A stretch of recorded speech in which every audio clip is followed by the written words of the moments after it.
Evening, and welcome back to the weird and the wonderful with strange bones. That's me. And we are here once again for a discussion on the supernatural, the paranormal, possibly the quite frightening. And as we get ourselves ready, we are going to one of the strangest places in Europe. So I hope you're all ready for an interesting deep dive into witchcraft around the world. And in particular, tonight's live is going to be on one country and culture.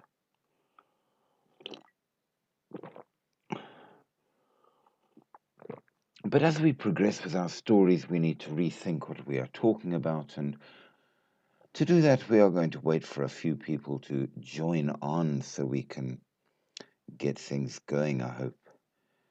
I hope that you are having a wonderful evening, Zandile. Welcome.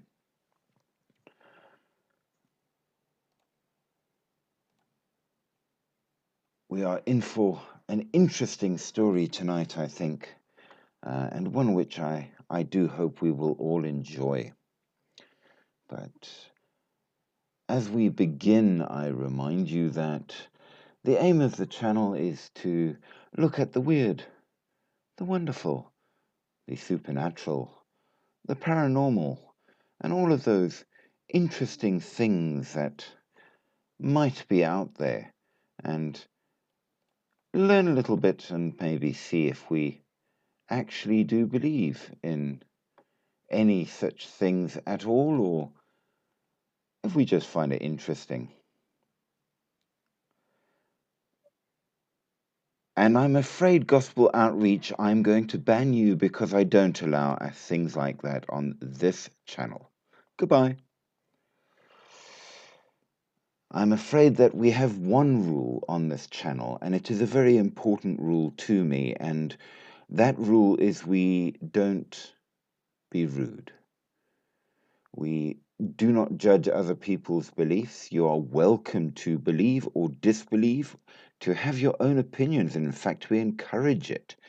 But we do insist very, very much that you respect the fact that on this channel we have a lot of followers from many different countries, cultures, and religions and beliefs. And so we neither promote nor denigrate any of people's beliefs. And I'm afraid that we do have quite a large number of people who seem to think that we all have to give up our evil ways because we don't believe what they do. And I do not allow that on this channel. We do what we do here for our own curiosity, interest, and pleasure. So while I do approve of religion very much so, and I do approve of strength of religion, I don't allow people to come on and promote their own on everybody else where it is not necessarily wanted. And I'm sure that it is wonderful if people say things like they will pray for you or such, but when we are told that we must repent and that we are evil, I'm afraid that's when you will get the boot. We also don't discuss current politics, and anyone that doesn't want to share anything personal should never be forced to do so. So that is our rule, and we shall stick to it, and I do expect everybody to stick to it, in fact, for all the obvious reasons. But that said, we very, very much encourage comments, opinions, and all the rest of it. Questions, absolutely. The rule, my friend, is we don't allow rudeness. If anybody is rude or puts anybody else down or says anybody else is stupid or anything like that, then I boot them. There are a lot of opinions, and you are welcome to all of them, but you will be polite about it on this channel, otherwise you get booted. And telling people that they are going to hell or anything like that is considered very rude indeed.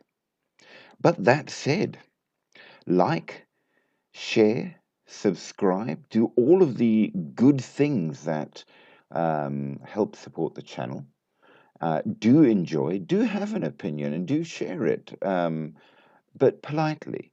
And ask as many questions as you like, and I will take all comments seriously. I do believe you should ask questions in that regard, and it is important. As we know, we are on the channel for the interesting things, and our current topic is witches, and we will be following our usual practice of going around the world and looking at different countries and cultures to see what different people think and say. And tonight's country, I think, is going to be a pretty good one because we are going to look at Russia. Now, one of the things about Russia, even today, is that it is an incredibly huge country with many, many uh, wild spaces where there really isn't much of anybody. And it has often been that way. And going back in history, when there were a lot less people in the world, um, thank you very much for the likes. That's very kind of you. Um, you will find that there were huge dark forests that covered the lands, and wild animals were quite a serious problem, bears and wolves and all kinds of things. So it could be a particularly scary country. And with that, of course, we know that this gave rise to a lot of fears about what might go bump in the night. So, as you can imagine, um, a fertile ground for a lot of interesting beliefs and superstition, too. Um, these days, of course, Russia. Um, it moved from the old beliefs into Orthodox Christianity round about 1,000 years after um, Jesus' time. It moved on politically into a situation where religion was frowned upon. So, in that case, you have a very sort of mixed viewpoint, but nevertheless, there's been some interesting developments because, in the first place, of course, um, hard held beliefs don't just go. They might hide, but they don't go. And in the modern age, there's been something of a resurgence of the old ways. And of course, as we know, in Russia, there is a strong and very fertile uh, belief in all kinds of boogity boos and monsters. And of course, we know uh, it is believed in witches and vampires and strange creatures that lurk in forests and in rivers and more. And they even have their own version of Bigfoot in the frozen north. So there's a lot going on that really is quite interesting. Now, in general, magic and belief in folk witchcraft have a very deep rooted history in Russia, coexisting with Orthodox Christianity in a kind of dual belief, uh, drovery. And I do warn you, if you do speak Russian, I apologize because my pronunciation is going to be really crappy. I'm not very good at the Slavic languages at all, but I will do my best for your own amusement. Um, Now, the fact that these beliefs existed did sometimes lead to persecution of the practitioners thereof, as you can imagine, as we have seen in a number of different countries. Now, Russian folk magic of Koldovstov, uh, Koldovstvo, Koldovstvo, there you go. Uh, Traditionally involved herbs, potions, spells for healing, fortune telling, love charms, and often using the forces of nature. And most interestingly, again, we see something which is a very European thing, I think, because it is definitely not an African thing when it comes to witchcraft and magic. Um, they use poetic language and spoken things. We find that um, the spoken spell is very much a European thing, uh, more than it is an African thing. To a certain degree as well, you will find it in the Middle East, where the spoken word matters, though they are very keen on names. Names matter very much in the Middle East. So you're finding trends to how these things kind of go, which is very interesting. Uh, Witch trials did occur, but mainly actually focused on harmful magic, which they call porcha, and they uh, differed from the European events by having less connection to the idea of satanic rituals or things. And weirdly enough, while in the rest of Europe it was the women that got hit hard for magic, in Russia, actually, it was the men, which is quite an interesting turnaround, if you will. Today, a growing contemporary interest in occult practices, esotericism, folk healism, things like that have begun to thrive again, even despite efforts by some to suppress this. So it seems that the old ways are not gone, and indeed they might very well be coming back. But with that said, we do need to have a look at the origins and the older stuff. And it is said, at least scholars say, how true it is, I suppose, is arguable, but scholars say that the ancient Russian magical practices had influences from Greek, Chinese, and Indian traditions, and very much focused on the forces of nature. Magical individuals were called viduni, which were the wizards, and Vedmi for the females or the witches, which again, and this will be familiar with anyone who has done any kind of study into any of the magical arts, it comes from the Slavic word to know. And we know that that's exactly where we get our word witch from, the old Anglo-Saxon witcher, which basically means one who is wise, who knows. And our cunning man in England is literally from that as well. So it seems that knowing is what counts. Now, magic was used for quite a variety of purposes, from healing, fortune telling, and influencing relationships and things. Um, After the establishment of the Russian Orthodox Church, magical practitioners were persecuted by the church and state, though the scale of these events was generally a lot smaller than in Western Europe. While Western Europe focused on the satanic panic, as it were, where anything that wasn't Christian was considered to be satanic, and uh, evil orgiastic rituals and such like, which probably wasn't true. Nevertheless, uh, the Russian trials were more worried about what they called porcha, the magic, the harmful magic, and about misfortunes like crop failure and illness.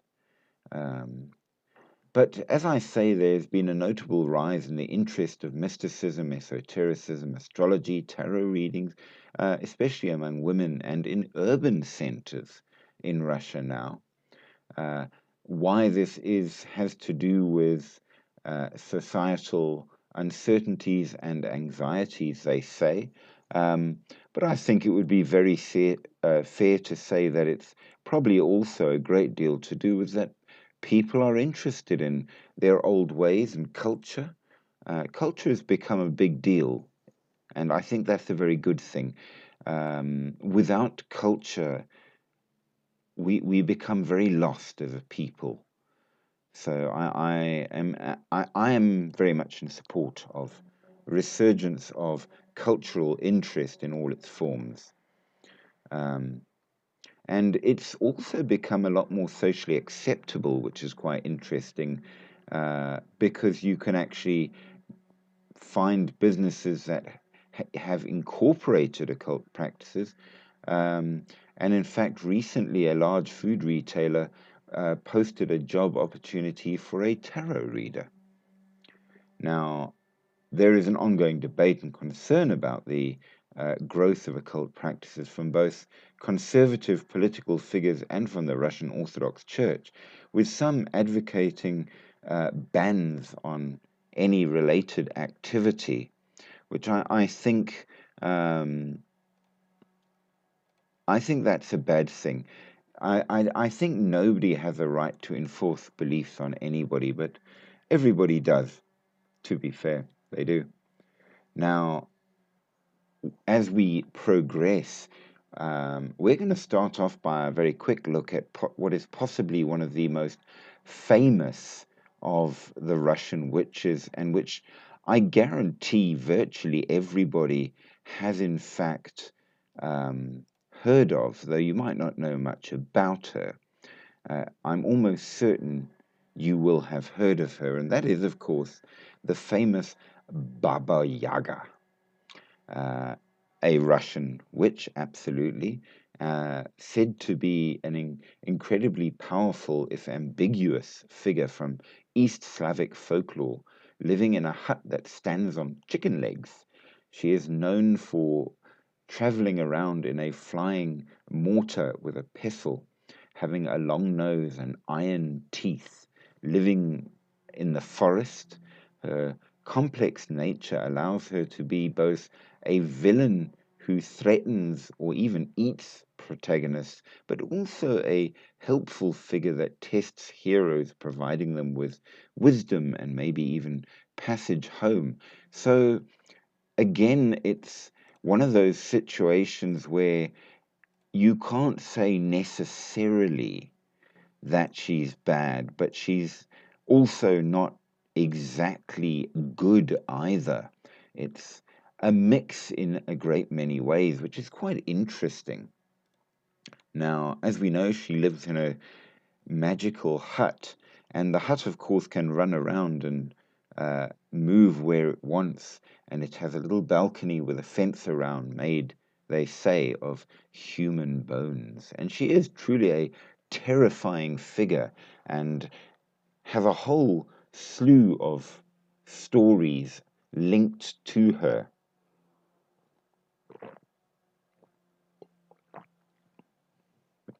Now, when she's not in her hut traveling around, she uses a mortar and pestle. And if you're not too sure what that is, a mortar and pestle, the mortar is the stone bowl, and the pestle is the grinding rod, and you use it for grinding up herbs and things like that. So she's got a big one that she travels around in. And as she does, she sweeps the tracks away with her broom so she can't be found. Um, she embodies culturally a kind of um, representation of the wildness of nature and serves as a metaphor for the trials and the wisdom gained through facing fears and dangers in that regard. Now, tales that incorporate her include things like Vasilisa the Beautiful, which is the Russian version, if you will, of Cinderella in a way. Vasilisa is a virtuous and pure-hearted girl who encounters Baba Yaga, who ultimately provides her with the means to escape her wicked stepfamily and win the day, as it were. So in this one, you see she's kind of the good person as well, not necessarily bad by any manner or form. She also comes up in the story Tsarevna Frog, which is the frog princess. And Baba Yaga again plays a significant role, providing the prince with a magical horse to escape his pursuers. So she can be very, very good, but she can also be quite bad in that regard.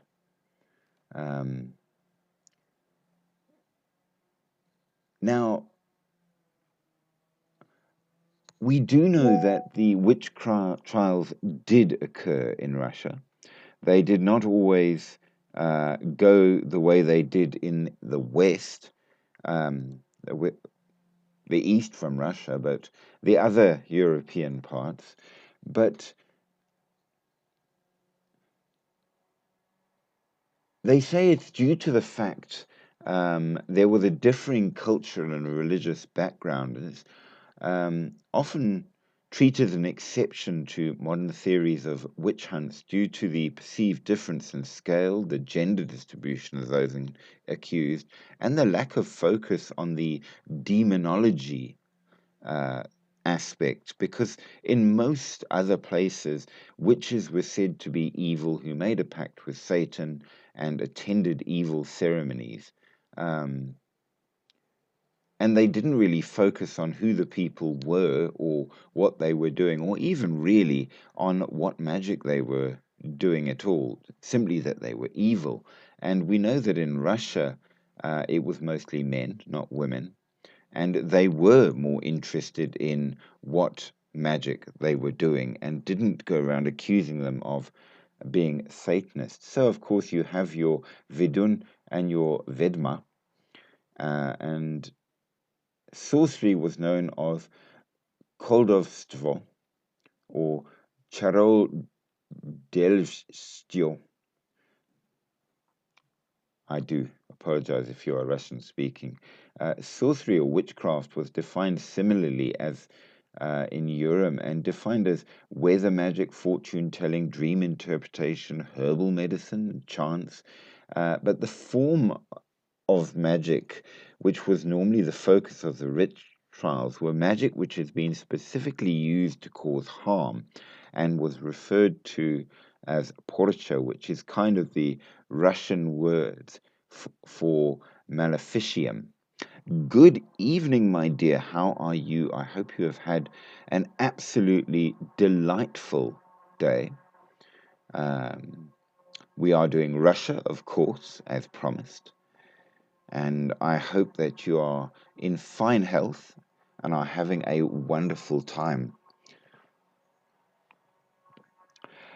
There was a belief that some people had the ability to use the mystic powers of nature to perform magic, which could be used for both good and evil purposes. But there was little connection made between sorcery and the devil. Similar to the church in Europe, the Russian Orthodox Church strongly condemned sorcery and did wish to exterminate it, but the motivation differed. The Russian Orthodox Church viewed it as a form of paganism and viewed the eradication of it as a form of Christianization against any trace of pre Christian religion, not as a persecution of people who had made a pact with Satan. There was no or very weak belief in witches making pacts with the devil or anything like that. only really in people, men and women, who did use it to cause harm and therefore must be eradicated for the sake of their fellow citizens, which, of course, as you can imagine, implies that if you only did it for good, you probably were relatively safe. You missed virtually nothing, my dear. My usual introduction and explanation of where we were and why you should be uh, not rude on the channel and what have you. So you have missed virtually nothing. A brief mention of Baba Yaga, which we will come back to because she is the most famous witch in Russia, um, and therefore quite important. But we're starting with a touch on persecution of witches to give an idea of the social setting, as it were. Now, in the Church Council of 1551, the Russian Orthodox Church asked Tsar Ivan the Terrible, yes, that man, to persecute paganism and introduce the death penalty for pagans like sorcerers, astrologers, and fortune tellers, and allow the church to banish them and the secular courts to execute them. But Ivan the Terrible did not introduce the death penalty for sorcery. He did ban the use of magic and authorize secular courts to prosecute it as a crime, though. And in a decree in 1648, Tsar Alexis of Russia introduced the death penalty for paganism much, much later. So even Ivan the Terrible wasn't bad about it. What is rude? Rude is when you start accusing people of being Satanists and telling them that they're going to hell for talking about things that shouldn't be talked about and being overly upsetting and disruptive. And generally, if you are somebody who's messing with the channel and spoiling it for everybody else, that's what I would find offensive. Thank you for that very kind heart, and thank you for the clarification. Now, this meant that the decrees against in criminal law came very, very late compared with everywhere else. But they did specify that the penalty was to be death by burning. I do believe in freedom of speech as well, but you can be free in speech without being rude. And if your people are rude, then it shows that it's not about a freedom of speech so much as people being nasty. I'm not too sure what Jazz is saying or who they are saying it to. Be quiet. No one cares. Don't understand. Clarify. Well, if Jazz is speaking to herself, well, you shouldn't be rude to yourself either. They do say that if you say negative things to yourself, it actually physically affects you, believe it or not. Is it true? I don't know, but they say so. And welcome to Mr. Scarp. I sees you there lurking at the bottom, and much thanks for the likes as well. Scarpy, so that you know, is very much the man who is the cause of this channel. It was his idea. So in that regard, we have him to thank for me talking rubbish for hours every night. I hope you are in fine form and have gotten over the flu and that your lovely wife has as well. How is Cape Town? Is it suitably frozen still?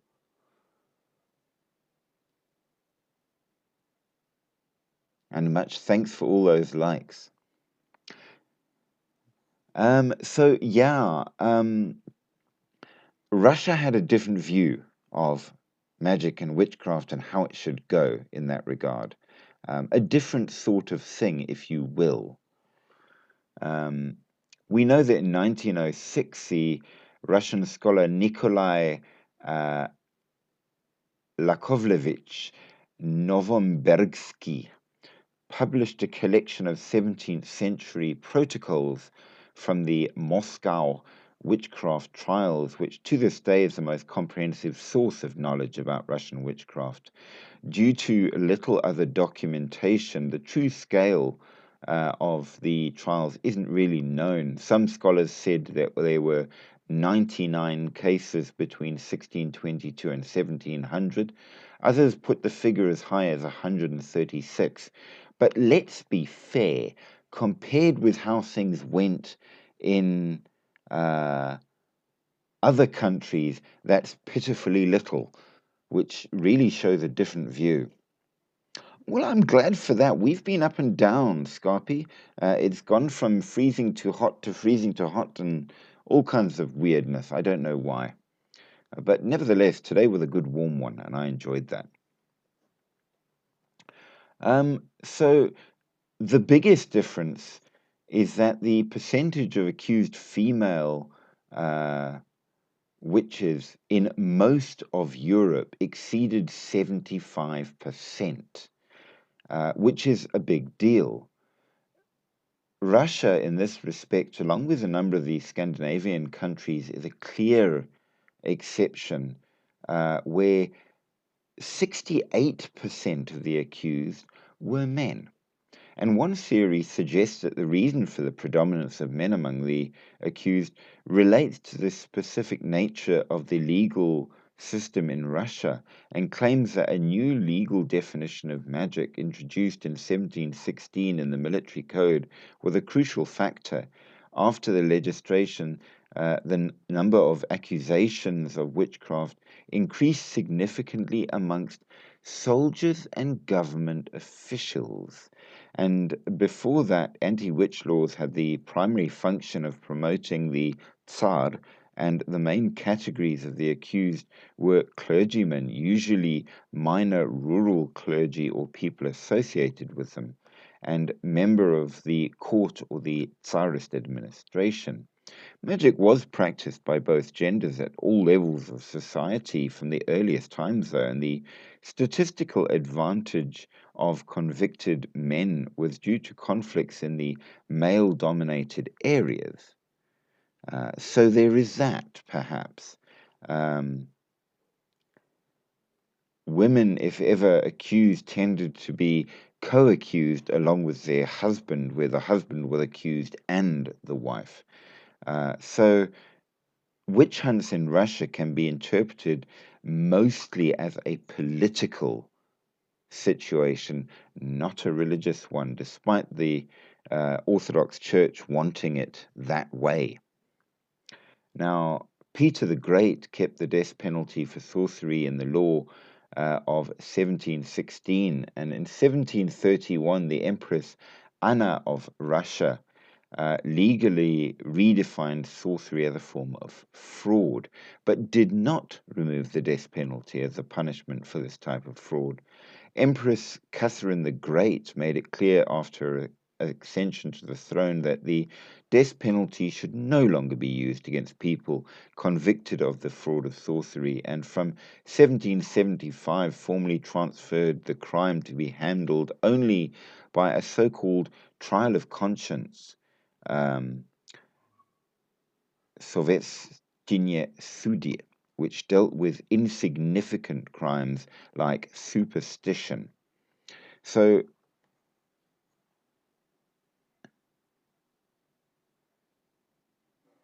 how long will the topic be magic? Well, let's see. We've done aliens, we've done cryptids, we've done ghosts, we've done curses. We're now on to magic and witchcraft. After that, I want to look at the possibility of strange architectural anomalies where we have things that are very difficult to explain, which will include things like some of the Mayan carvings, and the associated stories there. It will talk obviously about pyramids around the world.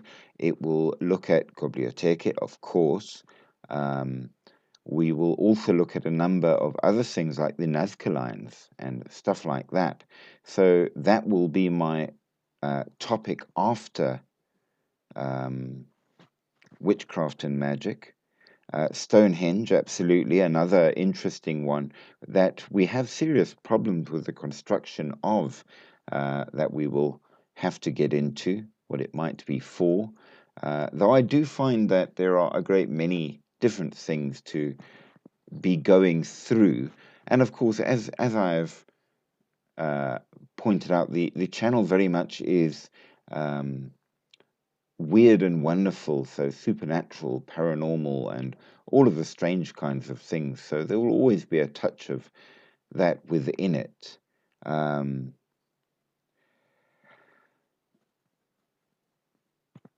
Politics, no. That is one very strong way to take a deep dive into extreme trouble. Conspiracy theories, maybe. There are uh, a number of very interesting conspiracy theories that we can look at, but not politics. Politics is a very dangerous thing to talk too much about these days. So there is that. Um, the idea of parallel universes, absolutely. There's a number of interesting things within modern quantum theory uh, that have come up to show a lot of uh, serious problems with the current narrative, shall we say. And of course, yes, as we have seen already, looking at the jinn, they are said to live in a universe parallel to this one. So if we believe in the jinn, we must believe that their universe alongside this one is also real, which leads us to ask what might it be? And then, of course, are there others? There's a number of very interesting theories um, with regards to all of that stuff. So, yes, we will absolutely be going in those directions as well. So, yes, that we will definitely attend to in its uh, due course, as it were.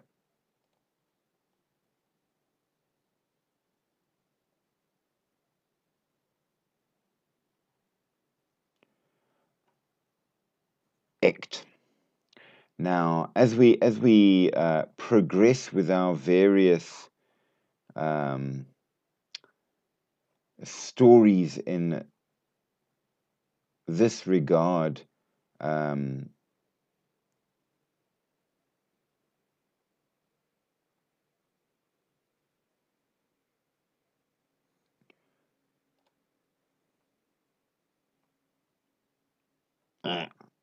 my notes are being annoying. Why are you being annoying? We are going to have a brief look at Slavic paganism, because that is where the witchcraft sort of came from in that regard, which makes it very interesting. So early Russian religion was, yes, Slavic paganism, a polytheistic faith that worshipped nature spirits and a pantheon of gods, including those such as Perun, Mokosh, and Veles, often in natural settings like forests and rivers. And the practice continued until Prince Vladimir adopted Orthodox Christianity as the state religion of Kievan Rus in 988 CE, which was a pivotal event that merged religious and political identity and ultimately replaced paganism as the dominant faith. Uh, Nature worship meant that the early Slavs revered nature spirits, plants, rivers, stones, and considered forests as a sacred space. But who were these gods? Well, Perun was the god of thunder. Makosh was a mother goddess associated with weaving and fertility. Veles, the god of abundance and the underworld, and Yarilo, the god of fertility and nature. So there were quite a few. And then, of course, you had all the relevant spirits and things that go bump that were also to be found.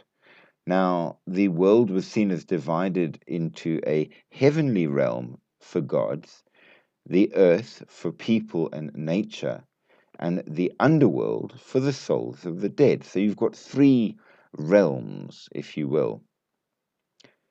Now,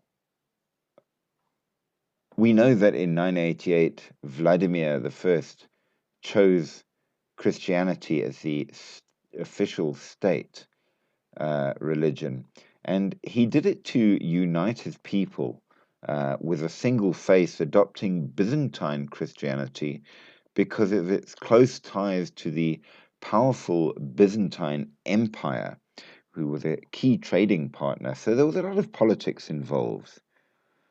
Um, do we ever discuss ancient wars? We can do wars. Are you interested in wars in particular? Wars certainly are very interesting, and there are a great many that uh, can be talked about. And no, not only supernatural, weird is the main aim, if you will. Interesting, curious, different. Now, as things progress, we see that there has been a lot of changes, if you will, to the way things uh, have gone. And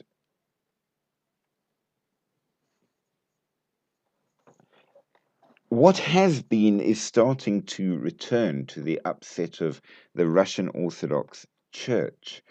Um, we know, of course, that uh, Russian Orthodoxy is one of those Christian variations that is still considered, nevertheless, to be in line with the faith, as it were, of the other Orthodox churches, such as the Greek Orthodox and Catholicism.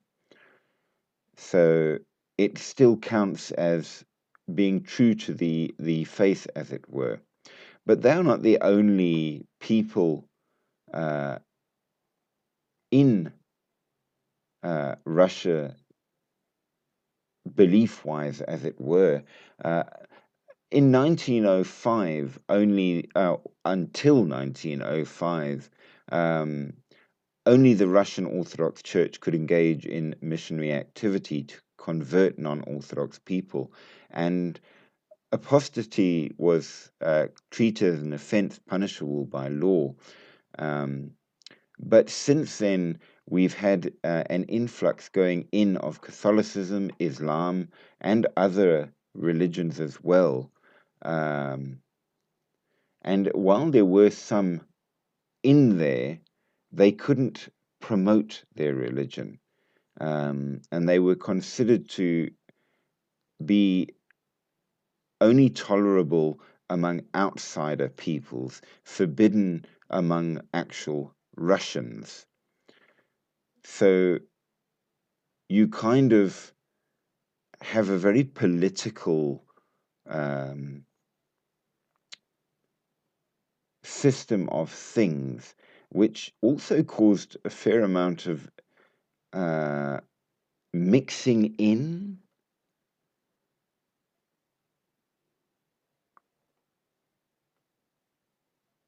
They could be sensitive. See, that you've got to be very careful when it comes to politics, because that's the biggest fight. And the older it is, the safer it is to talk about generally. Because talking about the past is fine. When you start getting things to be too close to now, people do very much get twitchy. And in fact, just before you came on, we had a chap I had to ban because he was immediately upset because we weren't talking about Jesus, and therefore we have to repent. So I banned them because that's offensive to some of our people. Believing is fine, but forcing it on others is not.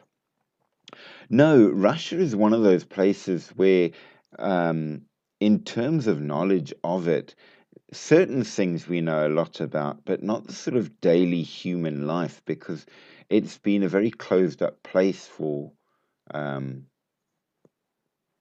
many years. Well, okay, now this is something that we do need to kind of um, establish. See, technically, yes. And to the degree that the Russian church isn't the same Christian church as in other places, they specifically have a Russian Orthodox church. However, when the Soviet Union took power and all of that, it's questionable how much religion uh, has been allowed or promoted. So we will find that at least up till the end of the 18th century, you absolutely had a lot of Christians, but they were also the Dvover, Dvoveri, the double-faced people, where Slavic pantheism hid under the Christian surface as well. So it was both and. Um, Despite their ways, was Russia colonized by? No, Europeans come from Russia. They are European. They've never been colonized because they always were. It's like they are part of Europe. There have been plenty of wars, absolutely. And back in the day, you had lots of little sort of Russian kingdom thingies around until it became one country, absolutely. So by the sort of 20th century, there was a lot of belief in all kinds of things, including an esoteric and occultic philosophy and movements, including spiritualism, theosophy, and anthroposophy, Hermeticism, and Russian cosmism, and so on. But then, of course, you had the Russian Revolution in 1917. And at this time, the Russian Orthodox Church lost its privileges, as did all minor religions, as the new state was an atheist official state. Under the Soviet Union, the Russian Orthodox Church had periods of repression and some periods of sort of at least acceptance by and large. Um, but there were policies of state atheism. Um, but people were still religious. They wanted their religion regardless, even though it wasn't really allowed. Um, and at least they do say that under Joseph Stalin in the 40s, just after the Second World War, um, the Russian Orthodox Church was supported.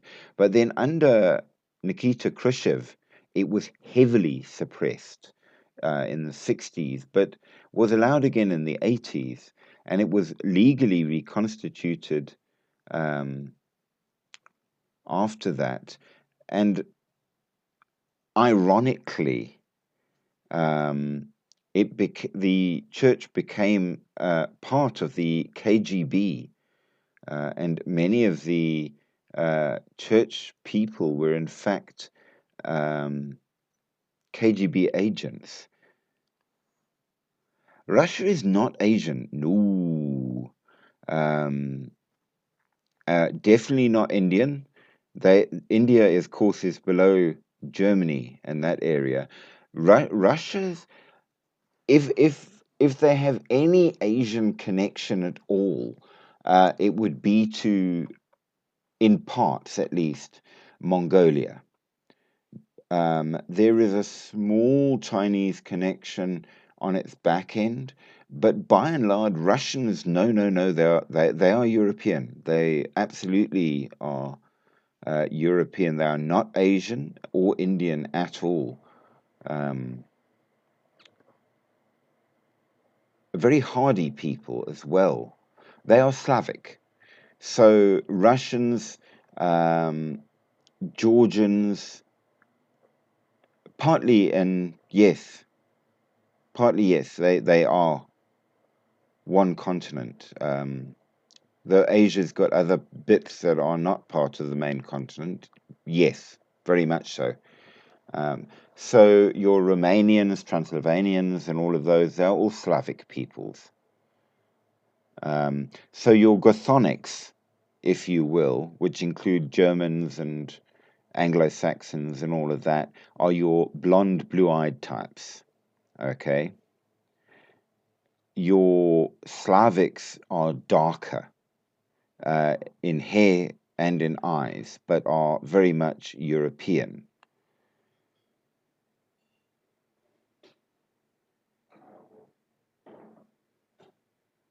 The entity that pretends to be someone you recently lost, that can refer to several.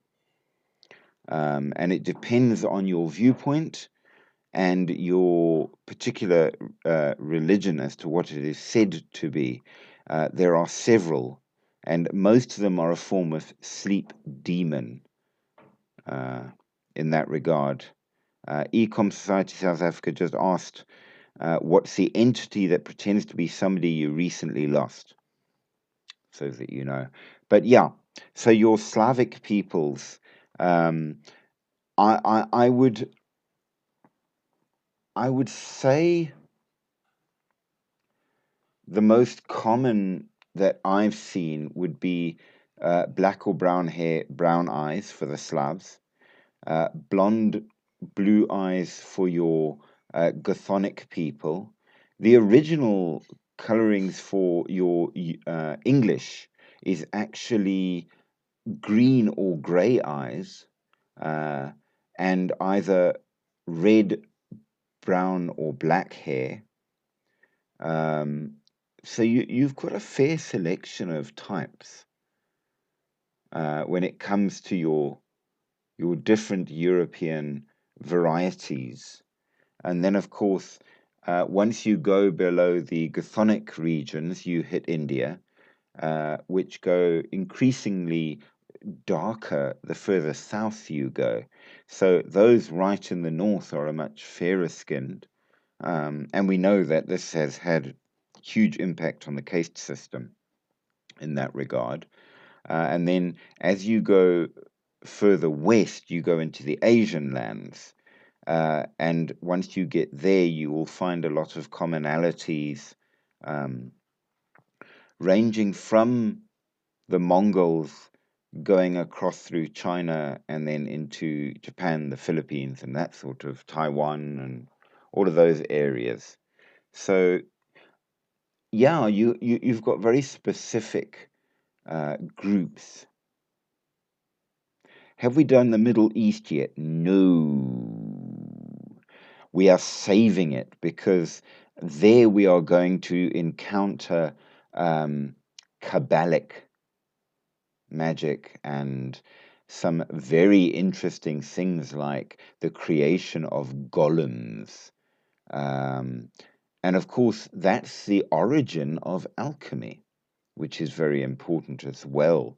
So, and very mathematical. So yeah, I've been saving that for, in fact, I was thinking of doing it after we did Russia, because it's a kind of magic which sort of took over in many countries around the world from the original, more nature-based animistic types, which we generally have been finding for traditional witchcraft.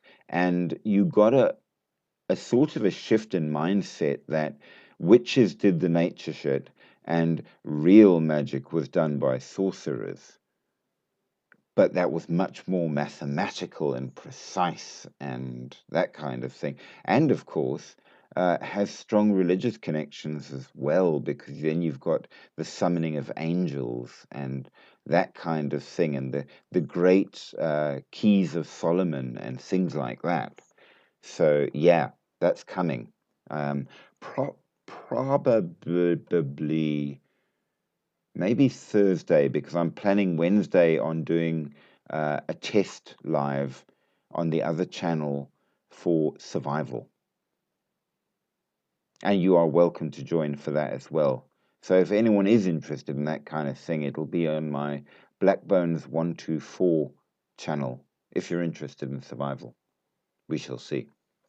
But nevertheless, we are still with very much a kind of animistic magic, even here, though the state did squash it to the best of their um,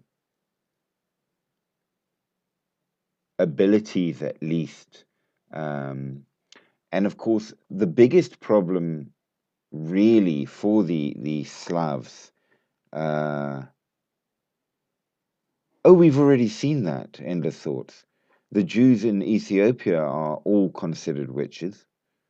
Um, and yes, the Jews very much have been accused of witchcraft in many cultures. Um, Absolutely. So, no, don't be surprised at all. And I think in many ways, not fairly. But, well, that's another story. So when the Soviet state religion squashed religion, religions became no longer tied to ethnicity or family tradition, and there was an extensive displacement of people that took place. Um, so there was an unprecedented mingling of different religious cultures. And after the collapse of the Soviet Union, there was a renewal in religions in Russia, with the revival not only of traditional faith, but the emergence of new forms within the traditional faiths and a new variety of witchcraft in that regard, and varying religious movements. Uh, the memory of ancestors, in fact, is considered to be um, very important. And of course, you can see where that might strongly uh, affect things in that regard. And this has become something that even scholars are somewhat amazed about and are wondering what it means and what it will do for Russia and China. I don't know about Russia and China. I will find out about that. But yes, between Korea and China, absolutely, there was a war there, and I think the Koreans lost or didn't do well. Not sure. Hey, Jacqueline. Um, there's absolutely been wars there that have had quite a big effect. And the movement of politics around the world has certainly been a thing. So, knowing that people have sort of regrown their understandings and identities, um, in some ways is a wonderful thing. Um, we know that in terms of uh, Russia, there's non denominational Christians, there's pagans and Tengrists. Yeah, so would I. South Korea is amazing. Um, and apparently, really, really, really like high tech now. The Buddhists have quite a bit of space, so do the Hindus. Spiritual people with no particular profession has a fair amount, and there's also a lot of atheism. Um, South Korea and witches, not as much as you might think. For a number of reasons, we will certainly have a look at South Korea in that regard, but they've become very much almost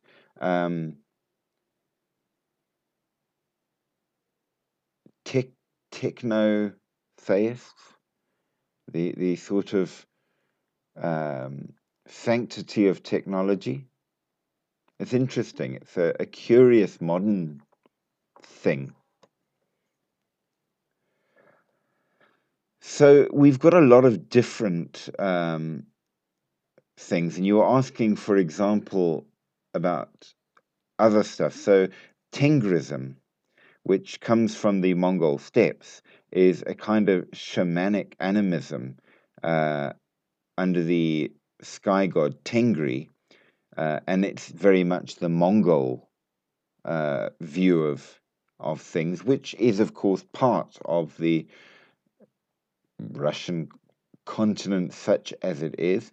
We also know that Tibet falls right there as well and has an influence around. And of course, Tibetan Buddhism is a big deal. So we've got that going on as well. So you've got varying religious groups that do influence. And because of the sheer size of Russia, what people on the one side believe and practice might be completely different to what's believed on the other side of Russia.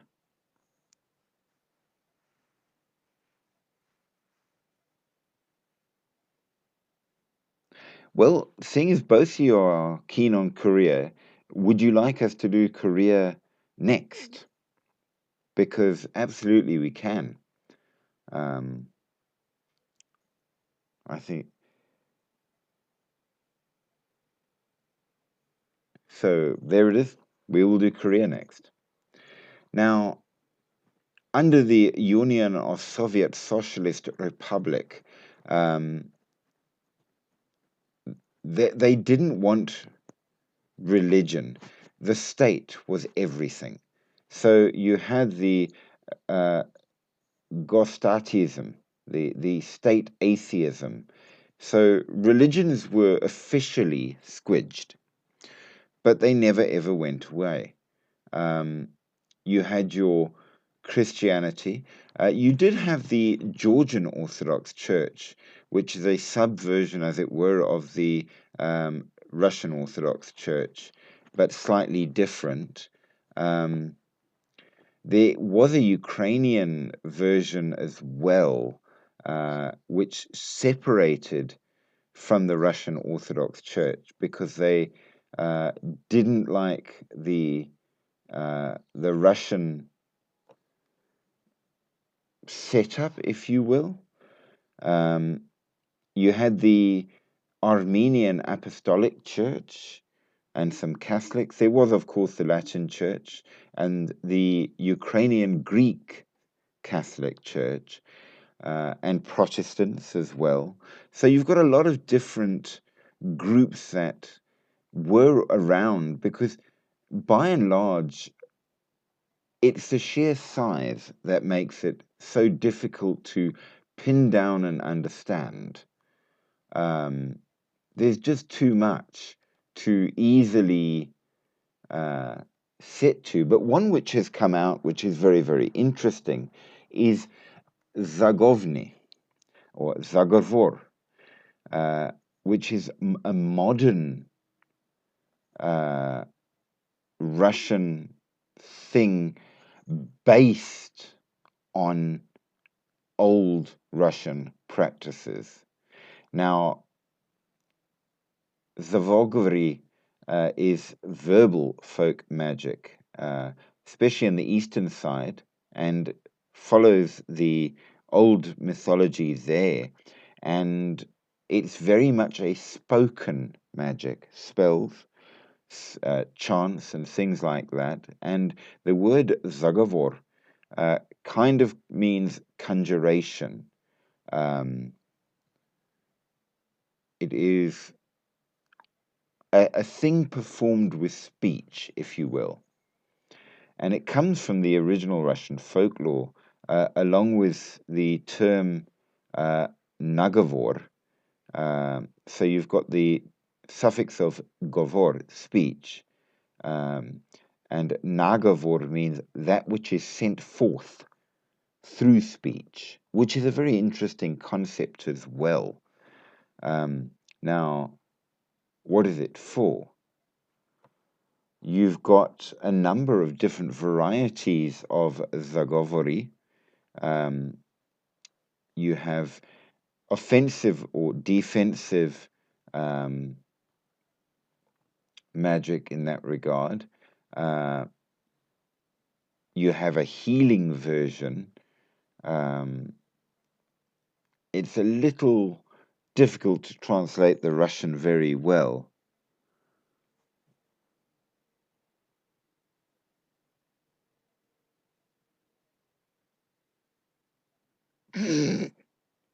That's hilarious. It shows how sad things have become. Um, but yes, I, I, I, I, I I see what you. TikTok is watching you very, very closely, my dear. They are watching every word you say. So while this is very much a Russian thing, you also have it in Ukraine with slightly different names that I'm not even going to try and. If I try and say that name, it's going to wrap my tongue around the back of my head and stick it up my nose. So I'm going to avoid. But they have a version in Belarus as well, um, and even in Poland. Uh, so this came from pagan prayers and incantations, and it was initially based on the belief in the power of the human word. And so the exact pronunciation of the words, whether whispered or spoken or sung, was very, very important. You had to be exact in observing the actual rites. And a great deal of life stamina was obligatory for a performer of the rites. As an example of this, a Zagovri practitioner should either have a full set of teeth or a knife, a symbolic substitute for any teeth that were missing. That will put me out. I've lost a couple of mine, so there you go. Um, it is originally considered to have been part of the art of a Volkov, um, which disappeared during the prosecution of the Eastern Orthodox Church. The Zagovri tradition that survived until the 20th century, mostly in popular folk culture, under the guise of non canonical Christian prayer. So it didn't go, it hid, which is kind of the way many of these things have in history. Um, That's actually a very, very good comment, and I like that immensely, um, because it comes to a certain viewpoint, which we'll speak of at the end of this, as an intro towards the Korean side, simply because um, it was it's now developed the question within animistic circles as what about the spirits of cities? Yes, in the nature you've got all things, but what about spirits of cities? Are there electrical type connected things? There is certainly life in cities, so it's become a thing that may or may not be important. Um, so keep that thought strong in that regard. Um, Now, technically speaking, this particular form of modern magic is illegal still in Russia. It's not been revoked from that as yet. Um, but it has grown, and of course, it has been affected strongly by Christianity. So the imagery has become saturated with Christian themes and motifs as a reference base for performing the magical acts. However, within Byzantine written tradition, which embraced the Southern Slavs' cultural intermediation, both Christian orthodoxy and some heterodox manuscripts circulated, which go back to the old heathen viewpoints.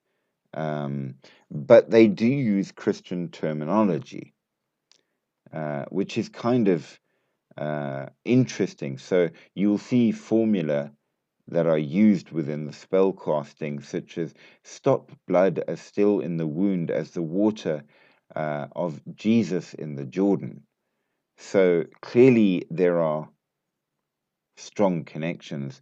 Now, they also use written versions, and you find them in written charms in both Czechoslovakia and Lithuania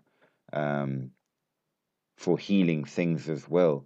So essentially, it's now evolved into two uh, major types, the northern Russian and the central Russian region.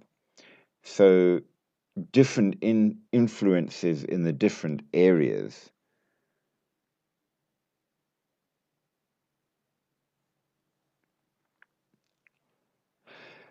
So as a result, you've got different styles that go.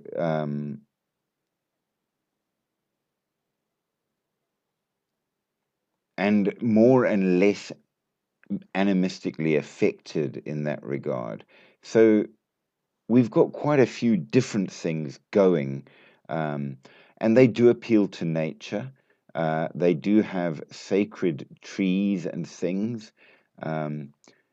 They seem also to have both traditional Slavic gods and Christian gods as well.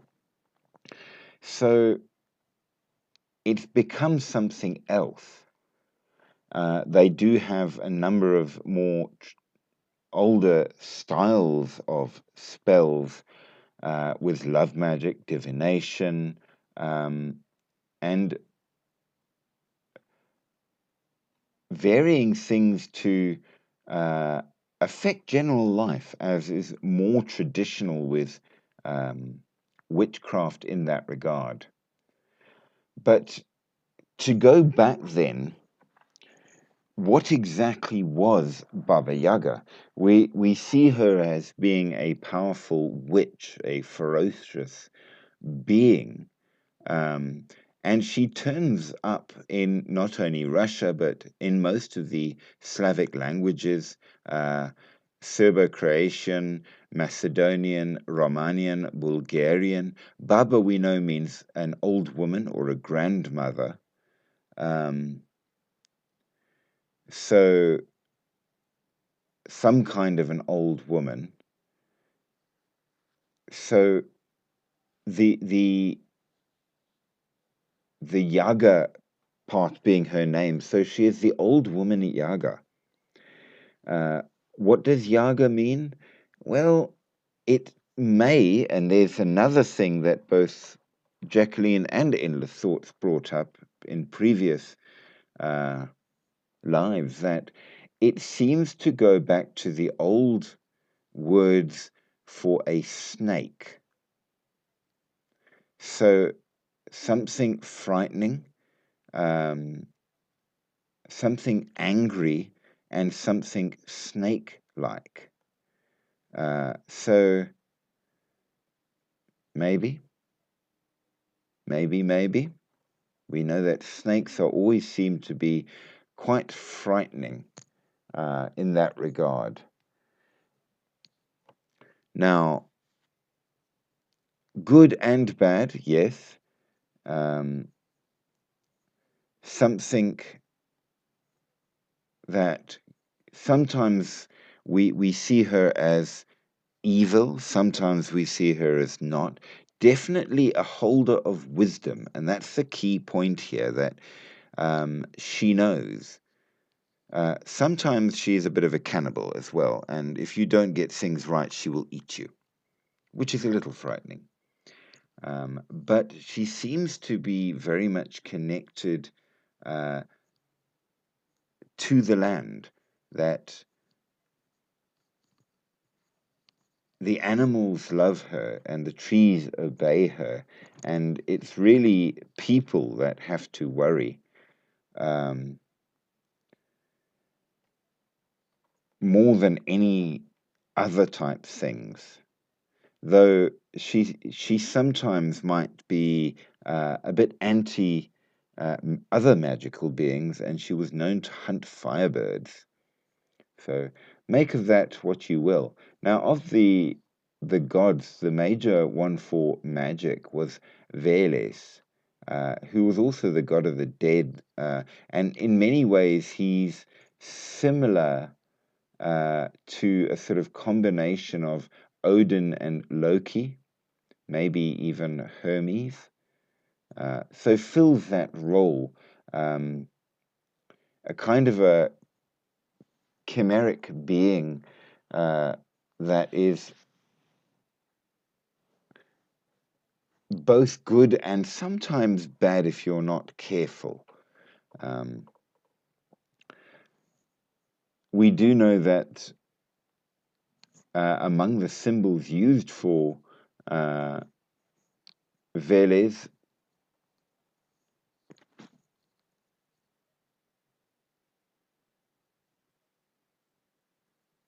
no, no, my dear. Okay, so Ender Sword says that witches are a Middle Ages thing. No, no, no, no, no, no, and that's kind of the thing.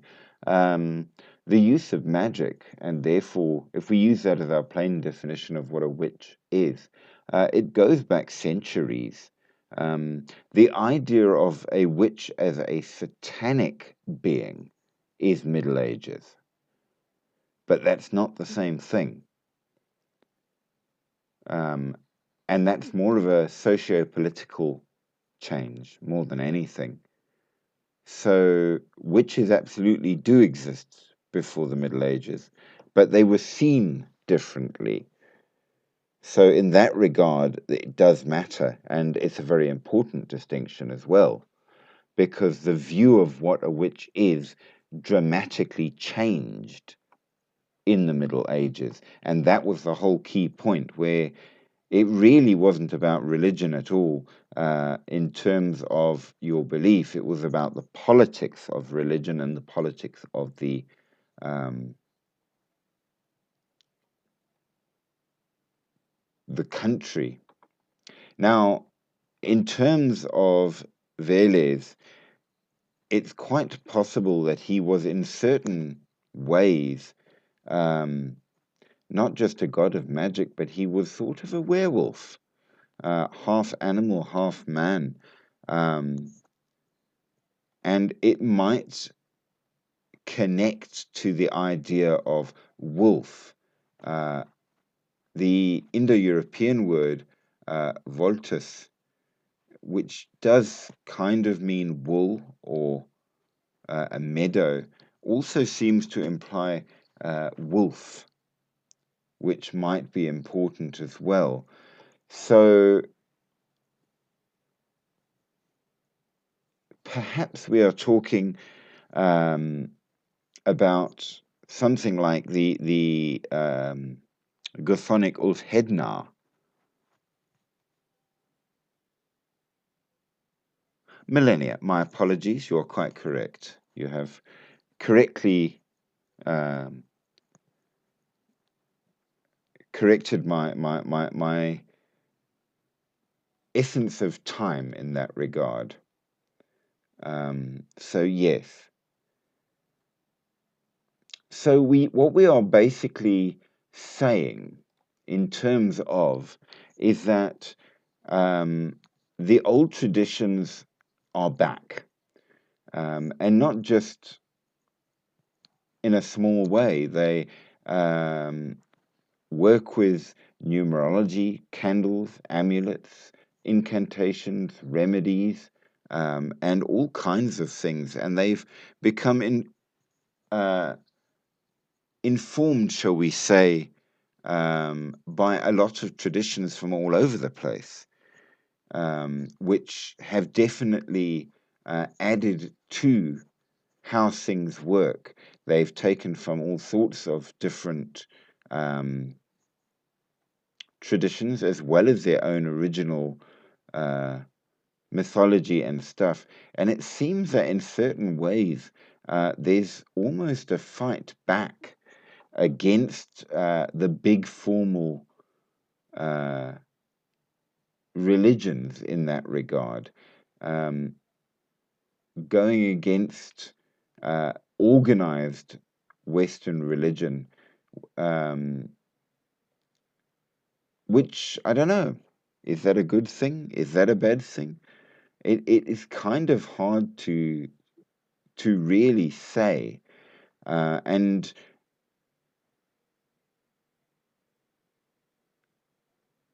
what's very interesting is a quote. Uh, this is from a Russian witch, and perhaps it will lead us to Korea in this regard, because it says, magic in modern society is not a necessity, it's a choice that is complicated and personal, based on a readiness to be transformed. Each of us has mythological thinking, and anyone decides what they wish to believe. We all have a God, whether it is Jesus, Odin, or the latest iPhone 12. What do you think of that as a comment? I think there's a certain amount of sociological truth in it. Um, Absolutely. Whether we can say more than that, I don't know, but yes, there is a move, and it is very interesting. But having made this as a statement, um, we know that we're talking about what is essentially a Slavic uh, view of magic, um, which does fit to the European animistic style, but not the later European numerological style, which came out of the Middle East, which is an important place to go and see in that regard, because it affected a great deal simply because the major religions of the world today, of which there are five, three of them all came out of the same area. So, right off bat, you've immediately got an issue with thinking in the modern world, um, what we actually consider um,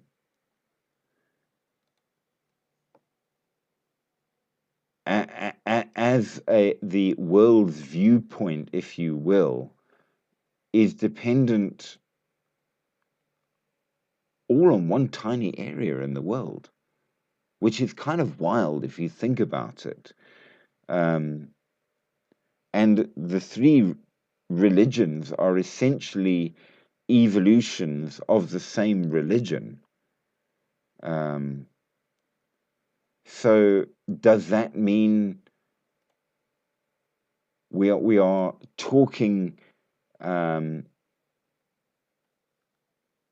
quite literally about a world belief based on one area? We kind of are. Um, so yes, there were witches, Volkovs, but they were not considered to be too bad for the most part until politics got involved.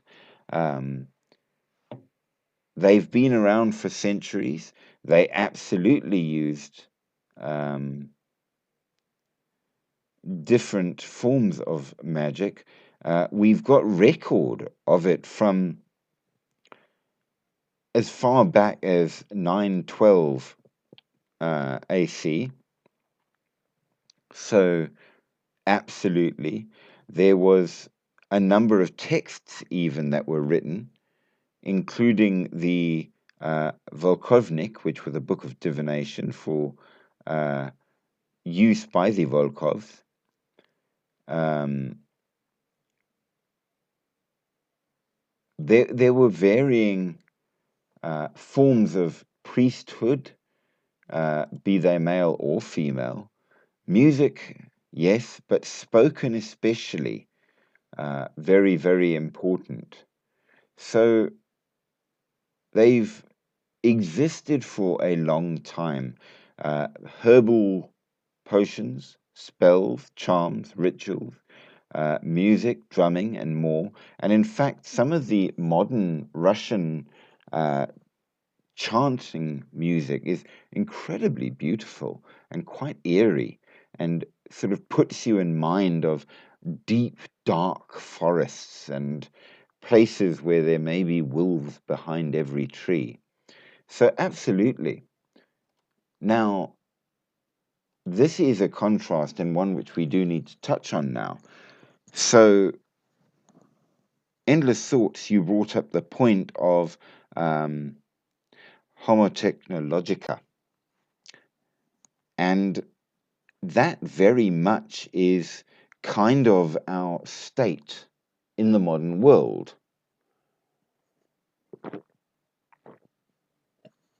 And it's happened damned fast too. Um, when I grew up, there were no cell phones. I was 5 before I saw a TV. I mean, it's not something that's been around for very long. It's literally in the last 50 years that we've gone from minimal technology to every single person over the age of 8 has a cell phone, basically. I mean, it's that far. So, technology now is huge in modern society. Now, if we're going to actually talk about dealing with religion, magic, rituals, and all of that regard, um, and yes, most people can't survive without technology. You're quite correct, in the thoughts. Does this mean we will see a new form of magic and religion that fits to this new technological sort of status? Now, have done a little bit of research on it, and I can tell you right now, one of the first things that came up was um, the incredible use of Pinterest to keep spells and information. Um, 6 witchy apps you absolutely have to have. Um, I mean, it is online. It is all online. And to be fair, I'm doing this live online. I do my research online. Um, yeah, you have a point. So absolutely, this matters. Thank you for the rose, Jacqueline. Um, is it a good thing? Is it a bad thing? I'm not entirely certain. Um, One thing I have noticed is that the more information is very readily available, the less people think. I will tell you that. Um, and that's quite a frightening thought. People have a lot of intelligence, but far less wisdom. Does this matter? Can we argue this? Should we argue this? Is this a problem? I'm not really certain. It's a tough one to answer. Um,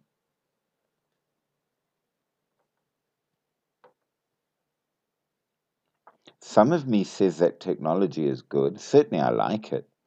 I use it. I want it. Part of me says it's very bad and it could lead to all kinds of issues as well. Um, Difficult one to answer in that regard. And I think that in terms of it, Korea is going to be very, very interesting in looking at what they think about these things and whether or not it's become a thing in the modern world, given how important technology has become there. Um, I've even seen tarot decks that are based on anime shows. Go figure that one. Um,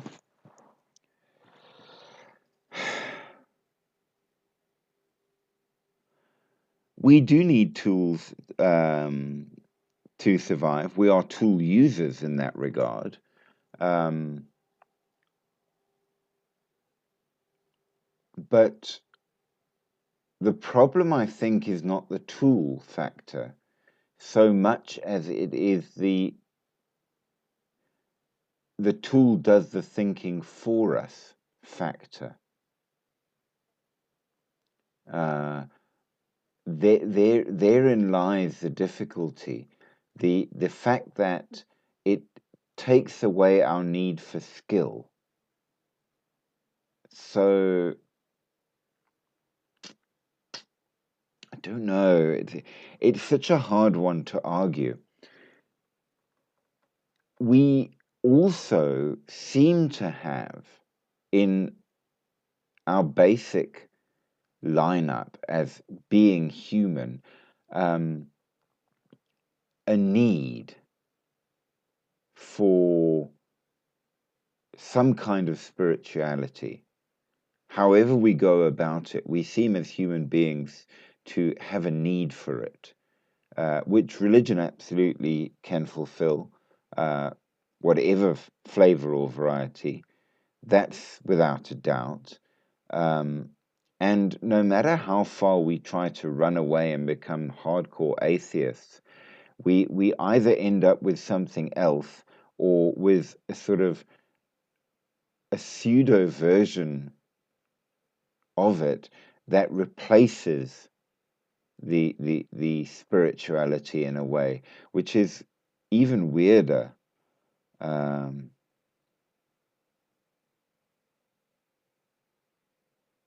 yes, I would say that is true. Um,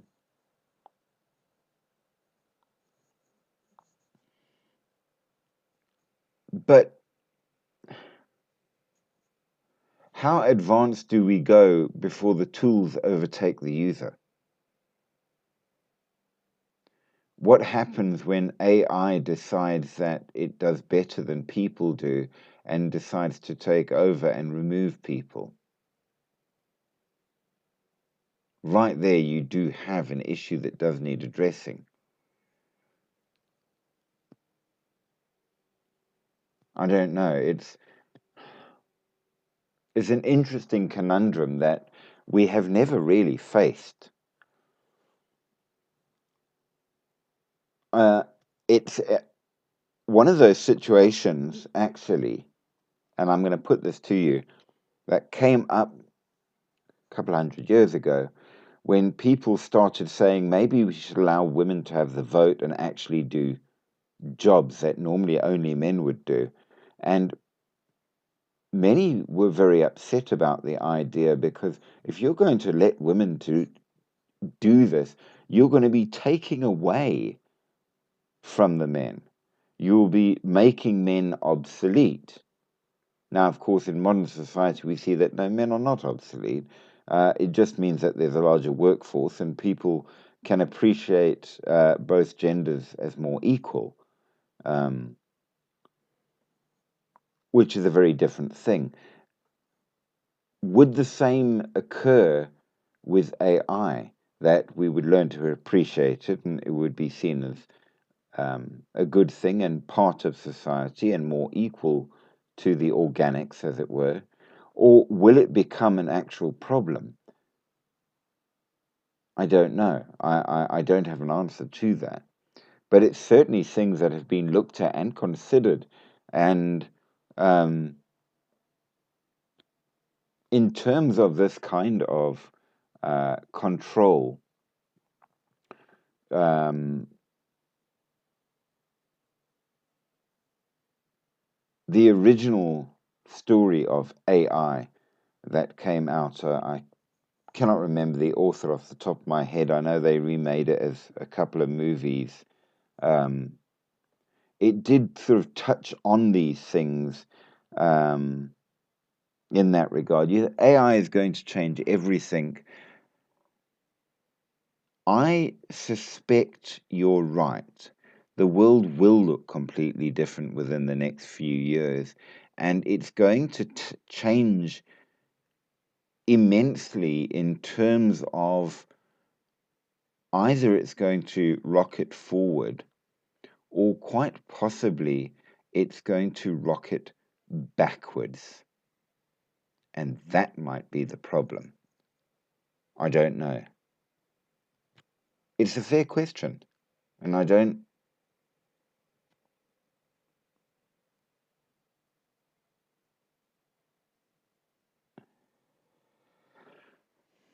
AI was sci fi just a few years ago. Absolutely. And the scary thing is, if it goes bad, it's already in your home. It will be too late. What will we do if all those sci-fi things become real? Um,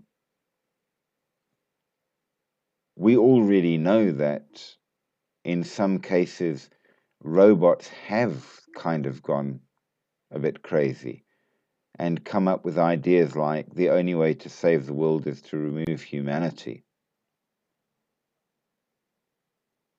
We know this has happened. Maybe the robot's right for that matter. Who's to say? But it was just sci-fi and now it's reality. I mean, you can literally talk to your robot and, Alexa, tell me this, and Alexa will tell you. Um, and there's all kinds of, I don't know if you watch those kinds of things. There's all kinds of stories that come up on TikTok with uh, people asking the wrong sorts of questions of um, AI and getting really creepy answers.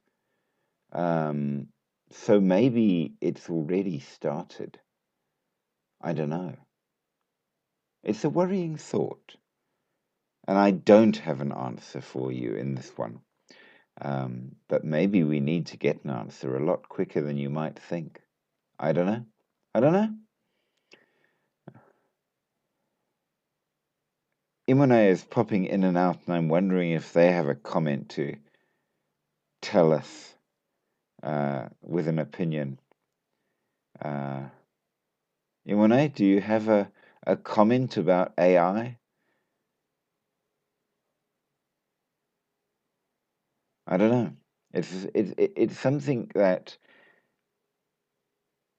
I find with modern science, we run ahead at high speed without thinking of consequences, um, simply for the advancement of the science itself to say that we did it. And we saw that very much with the first atomic bomb. They ran ahead to be the first to make it, and then they dropped it on places, and then afterwards they were like, oh, gee, maybe shouldn't have done that. That was a bit more destructive than we planned, and the effects lasted a lot longer than we planned, and problematic. So, I don't know. It maybe will take over everything. It's a hard thought to try to encapsulate, shall we say? But there it is. But with that said, I am going to say that we will return to the topic and we will do career, seeing as you have asked of it. followed by the Middle East.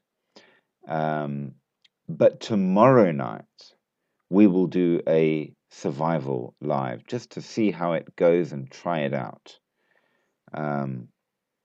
So, of course, do join me there. I think you are connected to that channel as well.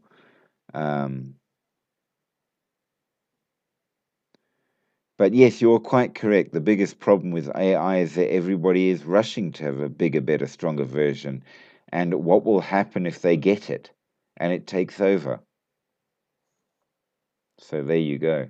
But there you are. Tomorrow night, the other channel, Survival for a Live, just to try. And then the night after, we will come back with Korea. And the night after that, we will go to the Middle East. So that's the plan. And I do hope you will join me for all of it. I hope you will enjoy it. But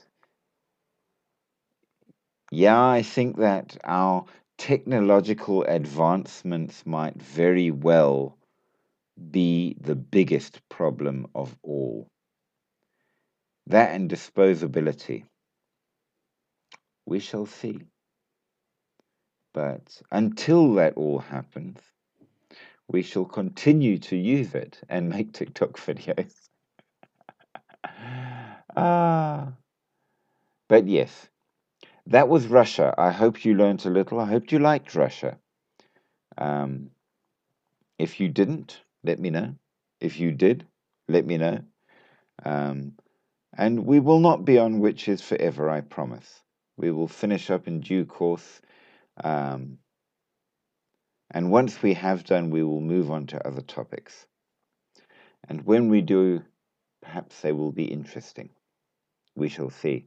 But until then, I think we shall end ourselves off there. And for all the followers, do remember to like, share, subscribe, be a part of our channel and give us a little support. But until then, sleep deep, sleep sweet, but sleep with one eye open, and absolutely keep that holy object near at hand just in case, because as we very well know, there are things out there that go bump in the night, and if we are not careful, perhaps they will go bump for you. Good night. Sleep sweet.